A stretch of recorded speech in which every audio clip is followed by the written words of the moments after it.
ওরাই হচ্ছে দেশের শত্রু, জাতির শত্রু। ওদের কারণে দেশের শান্তি বিনষ্ট হচ্ছে। হেলমেট পরে ওসমান হাদিকে গুলি করেছিল এক যুবক।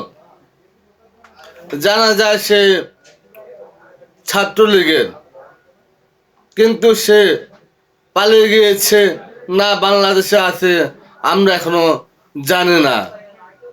তার কোনো বিচারও হচ্ছে না।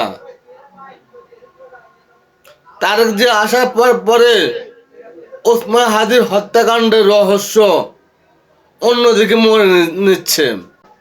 তার হত্যাকারীকে ধরার কোনো চেষ্টাই চলছে না। সাংবাদিক মিডিয়া এখন শুধু তার যে নিউজই করছে, ওসমান হাদির হত্যার কোনো বিচারের কোনো নিউজ করতেছে না। তাই এই ভিডিওটি বেশি বেশি করে শেয়ার করুন, যাতে আইনের দৃষ্টি আকর্ষণ করে ওদের এমন শাস্তি দেওয়া হোক যাতে আর কেউ চুরি ডাকাতি চিন্তা করতে না সাহস করে। ঠিক আছে।